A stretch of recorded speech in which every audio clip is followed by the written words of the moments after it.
Hi friends, welcome back. So I want to give you an update on the stock market today, what's going on around the world, and let's just jump right in. This was coming last Monday. You can see here, sell-offs cruel summer is more like 1998 than 2007. And you had this, AI rally halts abruptly as global sell-off sinks tech. Basically, it was kind of crazy on Monday. Japan's market, I think it went down like 12%, something like that.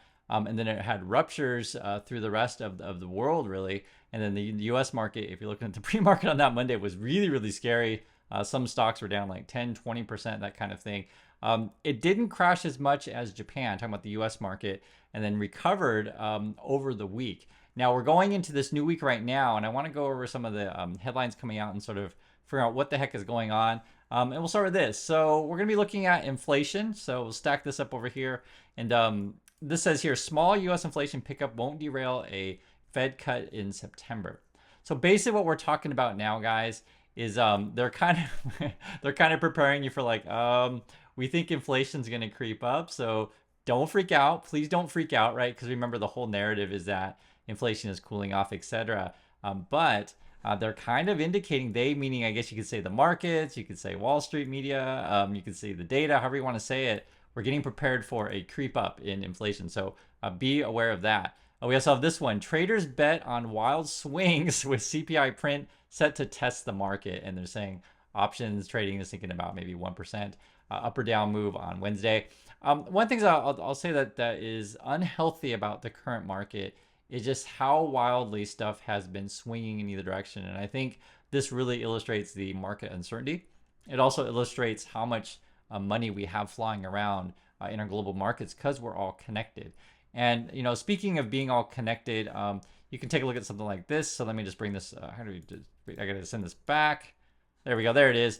Take a look at something like this. So this says here, ex board, right? BOJ, that would be Japan. Ex BOJ board member rules another rate hike this year. Now it was really interesting, and for me, my personal opinion on this stuff is a bit unhealthy because I feel like both the U.S. central bank and now the Japan central bank is kind of acting similar. Um, they're too beholden to the market. If they wanted to hike and they said, they looked at the data and they said, okay, we want to hike, we think that's the right decision, and then markets freak out and they're like, okay, forget that, I didn't say that. I just it kind of makes you feel like, okay, who's really in control of things, right? And I question this kind of stuff, right? And I understand from the sort of the Wall Streety perspective that only want stocks to go up. Sure, control the central banks as much as you want, right? I'm just saying from that perspective, but it just feels like, right? I mean, are we really making the best decisions for everyone and for the global economy, or are we just looking out for whatever big Wall Street banks say? Another one that I think is important too to look at in national news. And we don't actually talk about this stuff every time on the channel because there's always something to talk about. But I do want to mention it. What's going on with Israel and the Iran situation, right? So I guess, what does it say here? Israel bolsters infrastructure defense amid Iranian threats. So the U.S. sent a bunch of troops down, is my understanding. I think we sent like maybe a carrier and some other ships, and there's been a lot of tough talk. And then kind of we're in an election year as well, as you guys know. So Netanyahu's been talking with various candidates and stuff like that, trying to figure out what policy is going forward. I just hope cooler heads prevail. I can't predict this kind of stuff. I'll just say, at the past, it was sort of like a tit for tat kind of thing. So they were there were attacks in one place, and then they retaliate and attacks in another place, and then the worry was, will it escalate? So that's what we're watching for as well. Also, too, if you want to take a look at this is kind of an interesting one. So actually, I gotta send this back here. There we go. Bonds are back as hedge funds after failing investor for years. So this is an interesting one because essentially, before, if stocks are going like through the moon, and you can get your Nvidias for what, get 300% returns or whatever in a year like that, then suddenly, bonds like, 4%, 5%, it just doesn't really seem that attractive. However, when markets are really, really volatile and you have to park a lot of money, that's when they become attractive, right? And so this is sort of saying, okay, the yields are a decent enough shape to where it's worth looking into. And I've said this stuff all along, guys. I think it's disingenuous to only talk about one asset class, right? So certainly bonds are more attractive these days. even savings accounts for some people, right? The if you need the cash now and you just want to park it somewhere, some of these interest rates are actually not bad. But yes, if the Fed does cut, we may see changes in the equations of these kind of things. In terms of individual companies, which we also track, let's see, we'll do this here. Actually, this goes like this. That's how we do it. iPhone 16 will keep sales stable until bigger changes arrive. So this was an interesting one, guys. And this is the ultimate question is, can, like, say, you could argue this is the most important stock in the market. Can they keep the revenues and the profits coming? They've been struggling in China. They're no longer a shoe-in is like, being the top product that everybody wants, or the premium product that people are willing to pay, top, I guess you could say dollar for. I was going to say yuan for, but they're trying to convince you that AI in their new phones, right? Because the new phones, if you want to have that new AI stuff, and they're called Apple Intelligence, like they have to convince you that to buy the new products. I think their Vision Pro was a failure. They do make money on the App Store, but they're facing scrutiny in Europe and also in USA over whether or not they can have all of the apps on the App Store go through their payment system, right? And the other thing too, which I was thinking about as well, is, and I mentioned this before, many of the staff at Apple today were not trained by Steve Jobs or Johnny Ives, right? So can the new team come up with stuff, again, that they're not trained by Jobs or Ives? Can they sort of make their own mark on the industry? As of late, though, it just seems Apple's been a bit stagnant. And, they're trying to jump on the AI train, which takes a lot of investment. There was a rumor, I'll call it, because we don't know until it's announced, that they're going to try to charge maybe $20 a month. That's an addition to get the AI, you get $20 a month, but that's in addition to charge you probably higher price phones. They raise the price of these phones all the time, so I wouldn't be shocked if it's well over $1,000 for the latest and greatest. So that's what we're watching. And the other thing too we're looking at as well, Disney, they're saying, hey, we're gonna like try to make a bigger push in our theme parks. And why do we look at individual companies, right? Because you can look at what's going on in the world, you can look at what central banks are saying, etc. You look at individual companies because they give you an indication of their confidence in their consumers, right? So their individual books will say, okay, we're gonna try to invest, and we're gonna try to get more people to come. And then when you look at earnings reports, you guys are following the market, then we can kind of see, okay, did they make a good business decision or not? And then each industry is going to be a little bit different depending on who their competitors are, etc. My understanding of the Disney situation is that when families do go to Disney these days, people are still going, but maybe not necessarily spending as much when they get there, because you arrive and you're like, oh my god, I didn't know food was this much. I didn't know the plush toys were this much money, right? You're like, kids, you're gonna ride the rides, but we're not buying you any souvenirs, this kind of thing. So this is an interesting one though. If they want to revitalize their parks. Some of the rides, I guess, are kind of old, and that's the thing with like a theme park, guys. Let's say if you have a family that goes every year, do you want to have the same experience every year, right? So again, same with Apple, like they got to come out with new stuff all the time, and many companies are like this. I was just thinking about out loud. There was one of the airlines I saw recently. I can't remember. I think it was maybe one like maybe Qatar or something like that. But they were rolling out kind of like new couches, right word. We'll call it like sofa. it's like a reclining chair, like a kind of I would call it recliner, like a reclining sort of seats, like a new business class, and you have like these folding TV screens, etc. But that's the nature of business, right? In order to maintain relevance against your competitors, you always got to come up with new things that keeps you ahead. So we'll see if this works out for Disney. And the other issue with Disney, which I mentioned before on the channel, is people are having less kids these days, and so there's just a smaller market overall for these kind of things. That's real. Also too, when we talk about the stock market, I want to kind of go over just some of the things that we're tracking, and I think we'll do this fairly frequently because it's kind of fun to go through these things and say, okay, what are we watching? So one would be the Japan carry trade. So that's is that unwound? That's sort of what the talk's been. That's basically you're buying yen for really really cheap, like basically zero interest rate, and then throwing it in other markets around the world that are going to give you better yields, right? Remember, the threat was that the Japan central bank was going to raise their interest rates, so that changed the equation of everything. And then the Fed was like, hey, we're going to be maybe cutting. That's sort of kind of the rumors. Plus, you had a weak possibility of recession in the USA, and that just sort of ruined that trade. A lot of people were on leverage, right? And so that sort of like shifting around of money, is that done? We're also worried about recession. The recession one's an interesting one because some people say, right, and I always say the same thing, depends on your situation. Some people say, we're already there. I can see it at my work. I can see it, friends and family around me.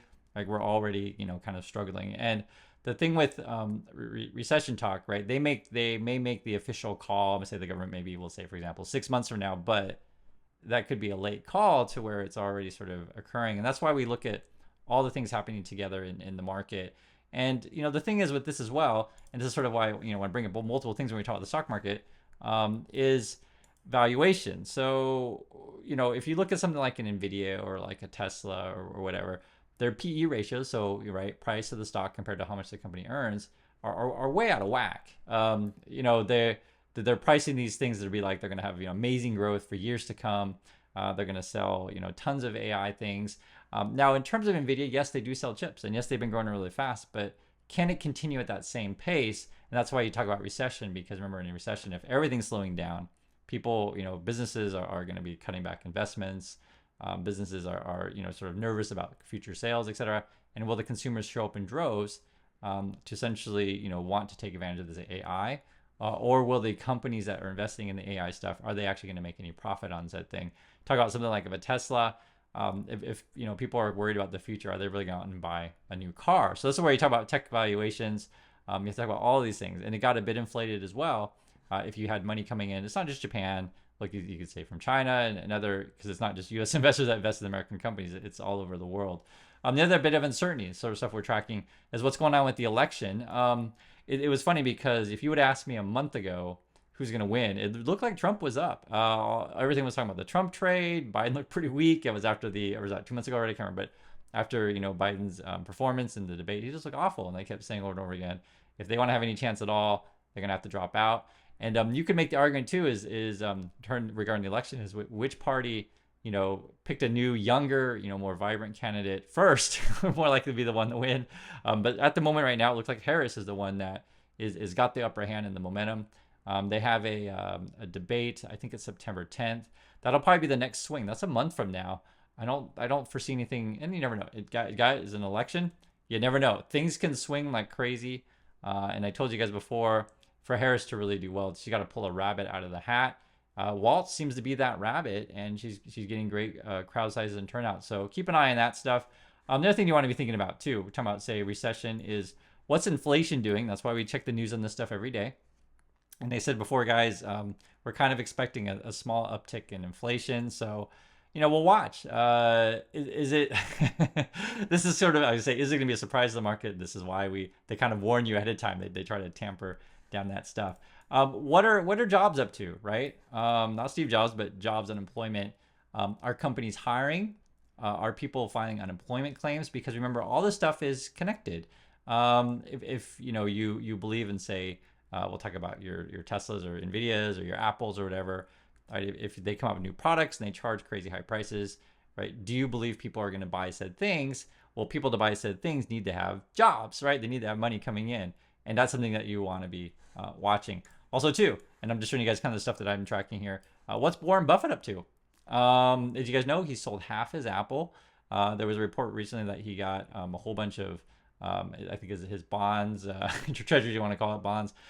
It's like more than the Federal Reserve has. So he's sitting on it quite a bit, and he's sitting at record cash levels. So if you just went on just Buffett alone, you'd be like, yeah, time to be cautious. Also, too, we talk about Tesla, and you can talk about Apple. I've mentioned this before, but basically why you track these stocks is just what are people thinking? Are they still gambling on the future that these kind of companies are going to grow forever? Or are they starting to spread out their money to other things, be it other sectors in the market or just other asset class altogether? And we're also talking about Fed rate cuts, which obviously is something that we talk about quite a bit in the channel. The rate cuts, you could look at it a couple different ways. It depends on your point of view. You could look at the cuts as being positive, like, hey, inflation's coming down, everything's okay, and the Fed's gonna put the interest rates at a Fed funds rate at a neutral rate, meaning it's not gonna be oppressing the markets, holding it back, and also too, it's not gonna be over juicing it, right? Too much steroids in the market. The other way you could look at the Fed rate cuts, if it's a negative cut, meaning that oh my God, the economy is really, really bad. We're going into recession. They waited too long, and we got to get this economy going again. Get those cuts, give that free money, get everything flowing, and let's off to the races. The problem is though, if they end up cutting and we didn't really have inflation under control, we could have a real problem going in the future. So I'm kind of in the camp of they should hold. That's just me. But politically, this is real. It may be a lot of pain for a lot of people because unemployment is still a bit low compared to historical numbers. I think we're at like 4.3 or something like that. And you could say historically, unemployment could be around 5.5. And then moreover, I mentioned many times on the channel, even if you have a job in today's market, it may not necessarily pay what you would need to pay for your living expenses that you consider to be a good lifestyle. So these are all the different things that I'm watching in the market, and I always enjoy hanging out with you guys. And if people say, hey, what should I do with my money, and I'll just say flat out, do what makes sense for you. Okay. If you want to invest in market, S&P 500 is some sort of index fund. It is usually a really safe thing to do because why? You're still playing in the market and you don't have to stress out about which sectors are up or down. If you do want to take risks on individual stocks, be honest with the news of the companies and their valuations. That's sort of why we go over this every now and then. I just tell you what the news of various companies. Do look at other asset classes, be it your bonds, etc. I myself, and I say etc. because it could be any number of things. I myself am not into crypto. I think instead of crypto, just pay off your debts would be a smarter thing. My personal opinion of stuff is take the sure thing, and make sure that you're secure in your employment, and you just keep stacking up wealth and your assets. Keep building over time. One of the lessons that Warren Buffett always says is just don't lose, just don't lose money, and slow and steady wins the race. So I always appreciate your time, everyone. I'd like to hear your thoughts on any one of these things.